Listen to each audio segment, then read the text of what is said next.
Central modern BEd college के online class में आप सभी का पुनः स्वागत है। आज हम सल्तनत काल में गुलाम वंश के एक प्रमुख शासक बलबन के बारे में अध्ययन करेंगे। बलबन भी गुलाम वंश का एक प्रमुख शासक था और गुलाम था। बलबन का वास्तविक नाम बहाउद्दीन था और उसे भी इल्तुतमिश ने ग्वालियर विजय के दौरान खरीदा था और अपनी प्रतिभा से खुश होकर इल्तुतमिश ने उसे अपना खासदार बनाया था। रजिया के शासनकाल में वह पदोन्नति करता हुआ अपनी योग्यता से प्रभावित करता हुआ वह अमीर शिकार के पद तक पहुंचा और नासिरुद्दीन महमूद के समय में वह नायब ममलिकात के पद तक पहुंचा, जो सर्वोच्च पद था, और उसे उलू खां की उपाधि भी प्राप्त हुई। तो इस प्रकार अगर हम देखें तो वह भी जो गुलाम वंश के प्रमुख शासक थे उनमें से इल्बरी जो कबीला था उसी से संबंधित था और जमालुद्दीन बशरी ने उसे खरीदा और बाद में वह गुजरात दिल्ली लेके आया और गुजरात और फिर ग्वालियर के समय में उसे खरीद लिया गया। और मुख्य व्यक्ति होने के कारण जब इल्तुतमिश ने दल्ले 40 गुलामों का जो संगठन बनाया, ठीक है ना, उन 40 गुलामों के संगठन का ये भी एक मेंबर था। तो जब वह एक अपनी योग्यता से वह सर्वोच्च पद तक, सुल्तान के पद तक पहुंचा, तो निस्संदेह जब वह सुल्तान बना तो उसके सामने समस्याएं तो होना स्वाभाविक थी। लेकिन नासिरुद्दीन, बहुत सारे इतिहासकार ये मानते हैं कि इल्तुतमिश ने बलबन ने नासिरुद्दीन महमूद की हत्या करके वह शासक बना, लेकिन कुछ मानते हैं कि वो बीमारी से मरा। कुल मिलाकर जब 1266 में जब शासक सुल्तान बनता है, उससे पहले का 60 तक का अगर हम देखें ना तो मिनाजुल सिराज की तबकात नासिरी 1260 तक का उल्लेख करती है और बरनी जो तारीख फिरोजशाही लिखता है वह 1266 से प्रारंभ करता है। तो इस बीच में जो 60 से 66 के बीच में क्या हुआ, इसलिए कुछ स्पष्ट पता नहीं है। तो इसलिए कुछ कहता है कि वह नासिरुद्दीन अपनी बीमारी से मरा, कुछ कहता है उसने मरवा दिया, कुछ कहता है उसकी हत्या कर दी। कुल मिलाकर बलबन जब दिल्ली का सुल्तान बनता है तो निस्संदेह उसके सामने ढेर सारी समस्याएं थी, क्योंकि वह उसी 40 गुलामों के दल से आता था जो किसी समय में बलबन इल्तुतमिश ने प्रशासनिक ढांचा संचालित करने के लिए स्थापित किया था। तो जब बलबन सम्राट बना तो बलबन के सामने ढेर सारी समस्याएं थी। समस्याएं ये थी, सबसे पहली समस्या तो उसके 40 गुलामों के दल की थी कि उन अमीरों का शक्तिशाली होने की समस्या, क्योंकि इल्तुतमिश के बाद कोई योग्य उत्तराधिकारी नहीं हुआ, इसलिए सुल्तान का जो पद था उस पद के लिए वह सम्मान भी नहीं रहा और वो 40 जो प्रशासनिक अधिकारी थे वह शक्तिशाली हो गए थे। तो 40 गुलामों की एक शक्तिशाली होना उसके लिए एक समस्या थी, क्योंकि वह सामान्य बात थी कि उसी दल से वो लोग बलबन भी निकला था, तो उनके सामने वह सम्राट जैसा भाव, और सम्राट की पहले ही छवि है वो गिरी हुई थी, क्योंकि इतने योगी सम्राट थे नहीं, सुल्तान थे नहीं। तो इसी स्थिति में उन 40 गुलामों में उस बराबरी का दावा करना स्वाभाविक बात थी, क्योंकि कल तक वह उसी गुलामों में था और आज वह सुल्तान बन गया। तो पहली समस्या तो 40 गुलामों की दलों का या 40 चहल गाने का शक्तिशाली होना। सॉरी। तो दूसरी उसके सामने बड़ी समस्या थी मंगोल आक्रमण की।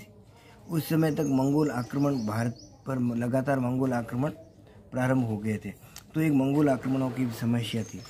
तीसरी बड़ी समस्या थी मेवाती लोग बहुत सारे विद्रोह कर रहे थे और राजपूत शासकों का स्वतंत्र होना था। इल्तुतमिश ने विभिन्न क्षेत्रों को अवश्य जीता, लेकिन अब उन पर नियंत्रण नहीं रख पाए क्योंकि आने वाले योग्य इतने सुल्तान नहीं थे। तो मेवातियों के विद्रोह और राजपूतों का पुनः शक्तिशाली होना, ये भी उसके लिए एक समस्या थी। और सबसे महत्वपूर्ण समस्या थी बंगाल के विद्रोह की समस्या। बंगाल एक दूरस्थ सूबा था, तो इस प्रकार से अगर हम देखें तो सबसे पहली समस्या उसकी 40 गुलामों के जो दल था उसका शक्तिशाली होने की समस्या, दूसरी मंगोलों की समस्या, तीसरी विद्रोह या मेवाती या राजपूत शासकों की, और चौथी समस्या उसकी थी बंगाल की। तो इस प्रकार अगर हम बलबन को पढ़ते हैं इन 4 समस्याओं को समझ सकते हैं और उन 4 समस्याओं का समाधान उसने किस प्रकार से निकाला उसका अध्ययन करेंगे तो लगभग बलबन की स्थिति पूरी हो जाएगी। जब बलबन शासक बनता है, शासक बनते ही वह जानता था पूरी तरह से कि वह चहलगानी के मुख्य सदस्यों में से उठकर आया है और सुल्तान बना है, तो चहलगानी के सदस्य उसे बराबरी के रूप में देखते हैं, उसे सुल्तान के रूप में नहीं देख सकते। तो इसलिए उसने सबसे पहले सुल्तान के पद को गरिमा में बनाया। उसने राजत्व का सिद्धांत दिया। उसने अपने आप को ईरान के अफरासियाब के वंश से संबंधित किया और उसने सुल्तान का पद है ईश्वर तुल्य, देव तुल्य बना दिया। उसने सबसे पहले सुल्तान के पद के बारे में एक जो राजत्व का देवी सिद्धांत है वह लागू किया। उसने कहा कि जो सुल्तान का पद है वो ईश्वर प्रदत्त है, अल्लाह के द्वारा दिया गया जिल्ले इलाही, ईश्वर की, अल्लाह की, ईश्वर की छाया कहा उसने अपने आप को। और उसने कहा कि वह निरंकुश, सुल्तान का निरंकुश होना अनिवार्य है क्योंकि उसको शासन करने की शक्ति ईश्वर से मिलती है। वह सामान्य व्यक्तियों से अलग है, इसलिए उसके कोई भी नैतिक अनैतिक कार्यों की आलोचना करने का अधिकार सामान्य जनता को नहीं है। इसलिए उसके राजत्व का सिद्धांत बहुत महत्वपूर्ण हो जाता है और उससे उसके पद को गरिमा में बना दिया। साथ ही उसने सामान्यतः अपना जो पद है ईश्वर प्रदत्त बताया, यानी नायब नियाबत खुदाई, और उसने अपने आप को ईश्वर की छाया कहा, ठीक है, जिल्ले इलाही कहा। और इस प्रकार उसने अपने स्थिति को ईश्वर प्रदत्त बता दिया। उसको शासन करने की शक्ति ईश्वर से मिली है और उसके कार्यों की आलोचना सामान्य व्यक्ति नहीं कर सकता। साथ ही उसने वो उसी चहलगानी से निकल कर आया था, तो सब लोगों के साथ उसका मिलना जुलना था, बातचीत, हंसी मजाक होती थी। और हम देखते हैं कि इल्तुतमिश के बाद जो सुल्तान का पद है वह सुल्तान का पद इतना गरिमा में नहीं रहा, हंसी मजाक सामान्य चलती रहती थी। तो उस स्थिति में बलबन जानता था कि अगर इसी प्रकार की स्थिति बनी रही तो उसने कुछ कठोर नियम बनाए। वह उसने स्वयं वह गंभीर हो गया, हर किसी से बात करना मिलना उसने बंद कर दिया। उसने अपनी पोशाक अलग तरीके से कर दी और कम महत्वपूर्ण अमीरों से उसने मिलना भी बंद कर दिया। उसने जो यूँ कहें कि जो मुख्य सिया या सिया जो कहते हैं जो धर्म को मानने वाले लोग थे, ये यह सामान्य यूँ कहें कि मुस्लिम धर्म में उन्हें निम्न समझा जाता है, उनके साथ उसने मिलना और उन्हें पदों से हटाना प्रारंभ कर दिया। और जिसने भी उसका विरोध किया उस लोगों को उसने अंत करवा दिया।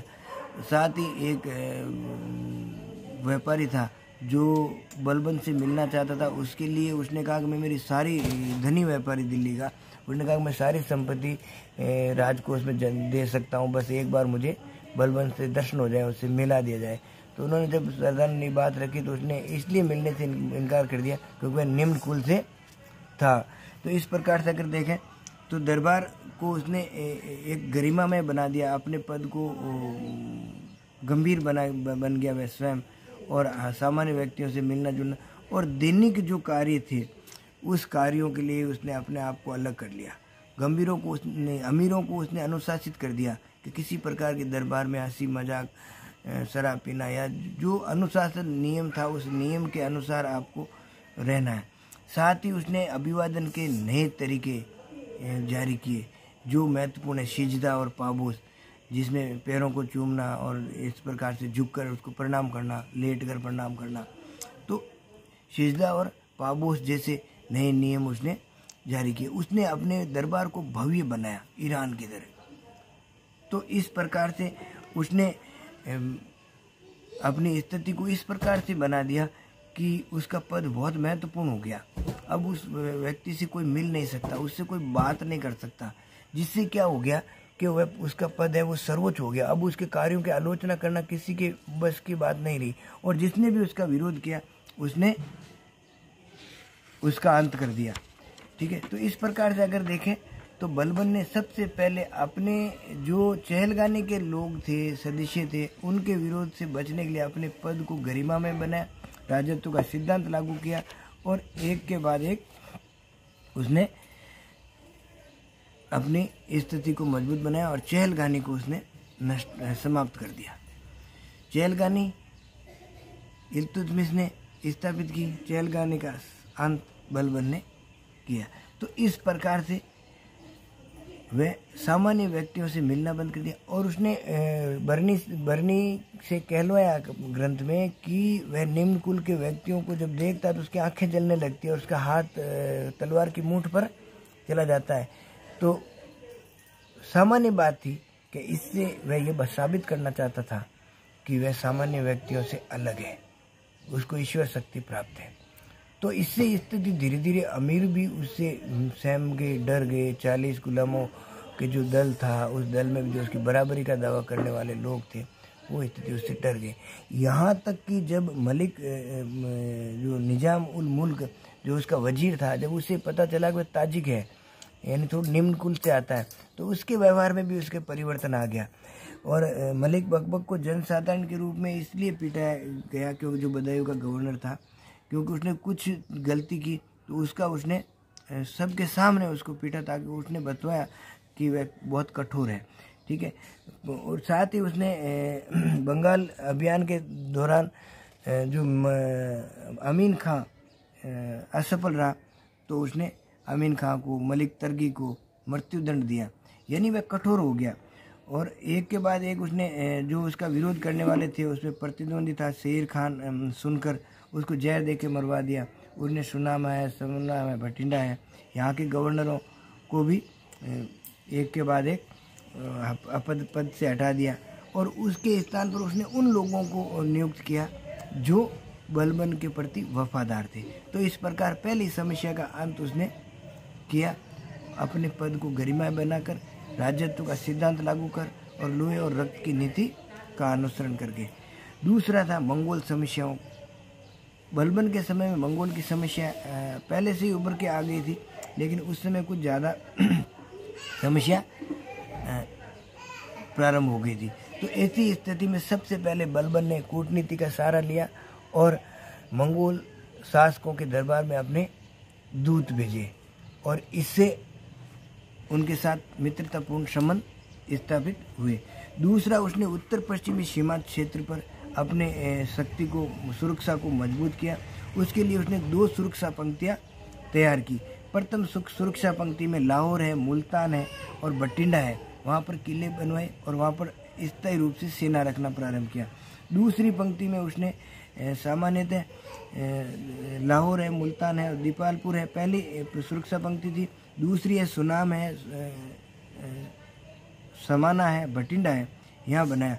तो पहली जो पंक्ति थी जिसमें हमने देखा कि लाहौर है, मुल्तान है और दीपालपुर वाले क्षेत्रों में किले और वहाँ सेना, वहाँ का नेतृत्व अपने पुत्र शहजादा मुअज्जम के नेतृत्व में सेना रखी, जो हमेशा मंगोलों के लिए संघर्ष में लिए तैयार रहती थी। और दूसरी जो है सुनाम है, समाना है, भटिंडा है, यहाँ पर उसने अपने दूसरे पुत्र बुगरा खां के नेतृत्व में सेना रखी। तो इस प्रकार से उसने उत्तर पश्चिम से जो मंगोल आक्रमण होने थे, उन आक्रमणों के लिए उसने 2 सुरक्षा पंक्तियां स्थापित की, और उसके कारण उसे मंगोलों को वह व्यास नदी से आगे नहीं बढ़ने दिया। ये उसकी एक बहुत बड़ी उपलब्धि है। अंततः अगर हम देखें तो शहजादा जो मुअज्जम है वो अत्यंत योग्य सेनानायक था, विद्वानों का आश्रयदाता था। उसने अमीर खुसरो को शरण दी थी। और एक के बाद एक अगर देखें तो जो सामान्य बात करें तो शहजादा जो मुअज्जम है, मुअज्जम ने एक के बाद एक 1285 में जो एक तमर के मंगोल सेनानायक था तमर, उसके नेतृत्व में एक विशाल एक भयंकर आक्रमण हुआ। उसके सामने उसने संघर्ष किया और संघर्ष में उसने तमर के आक्रमण को तो सफल कर दिया, लेकिन शहजादा मुअज्जम है वह मारा गया। और शहजादा मुअज्जम पहला व्यक्ति था जिसको एक उपाधि मिली थी शहीद आजम की। शहीद आजम के रूप में भगत सिंह को भी जाना जाता है। लेकिन अगर मध्यकाल की अगर बात करें तो बलबन के पुत्र शहजादा मुअज्जम जो मंगोलों तमर के खिलाफ हुए आक्रमण में जान गंवा दी, शहीद हो गया, तो उसे शहीद आजम के उपाधि से विभूषित किया गया। तो इस प्रकार से अगर हम देखें तो उसने मंगोलों की समस्या का भी हल कर दिया। पहले मित्रतापूर्वक और फिर उसने 2 सैनिक सुरक्षा पंक्तियां स्थापित करके लाहौर, मुल्तान, दीपालपुर, समाना, सुनाम और भटिंडा ये 2 सुरक्षा पंक्तियां स्थापित की। पहले स्थान पर उसने मुअज्जम के नेतृत्व में, दूसरा बुगरा खां के नेतृत्व में उसने अपनी सेना स्थापित की।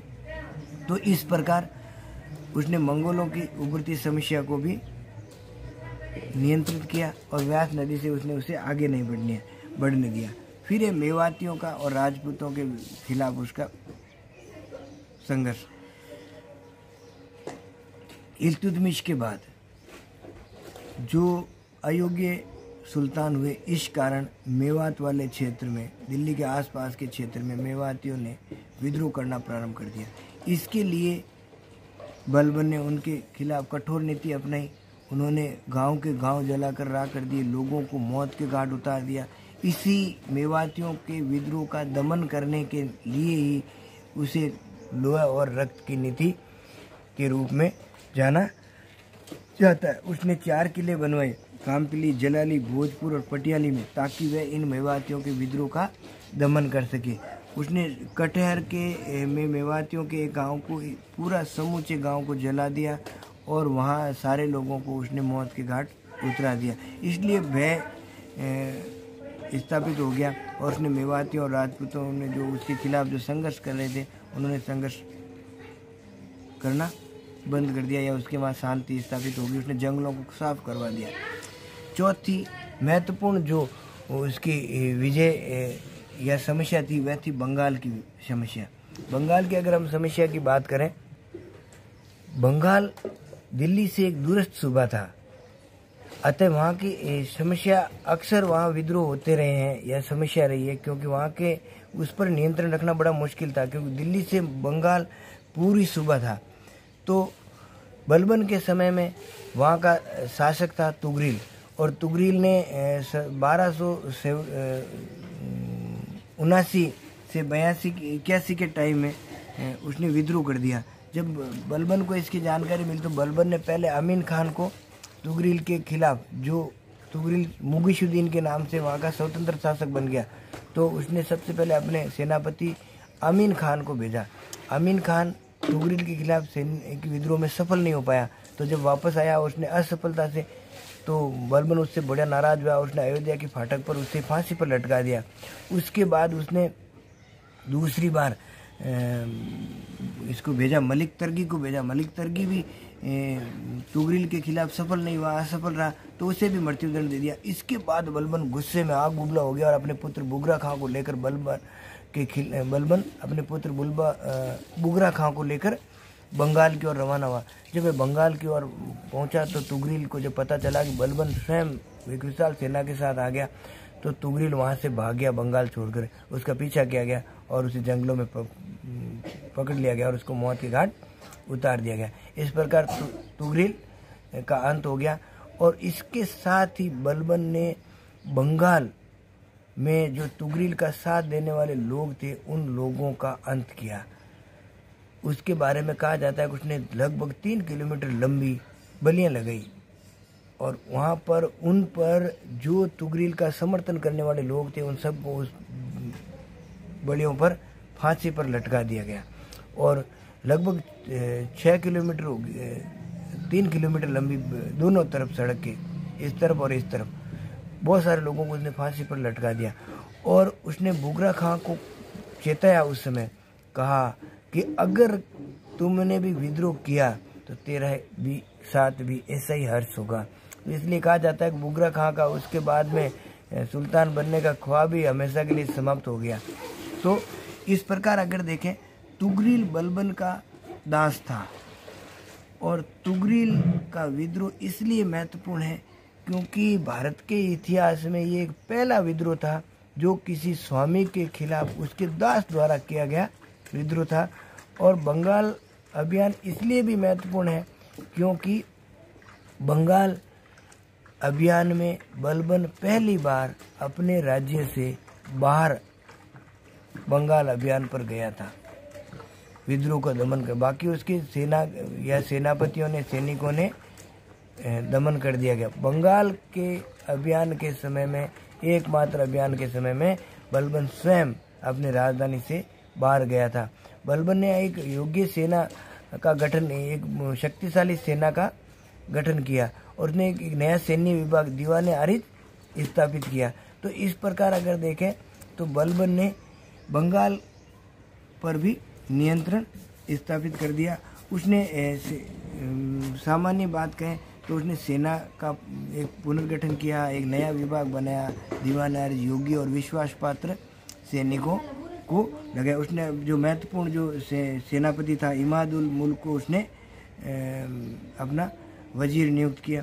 इस प्रकार से उसने आसपास में जो भी इल्तुतमिश के बाद के समय में जो जमींदार वगैरह थे उसके लिए उसने उन जागीरों पर जो राजस्व वापस जमा नहीं किया या जो राज्य के लिए खतरा है उनकी ज़मीनें भी उसने जब्त कर ली और राजस्व व्यवस्था के लिए सरकारी कर्मचारी नियुक्त किए।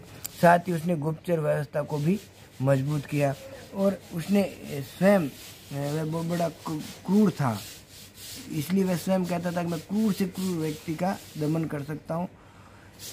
साथ ही वह जितना क्रूर था उतना जनता के प्रति लोकप्रिय भी था।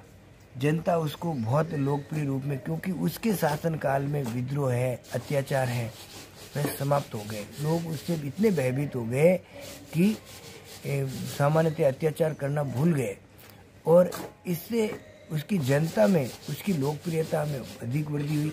और कहा जाता है कि जब बर्नी ने लिखा है कि जब 1286 में जब बलबन की मृत्यु होगी तो वहाँ के अमीरों ने, वहाँ के लोगों ने अपने रोए, आंसू बहाए और उसके कब्रिस्तान तक वो नंगे पैर गए, अपने सिरों में धूल डाली और 40 दिन तक उन्होंने शोक मनाया।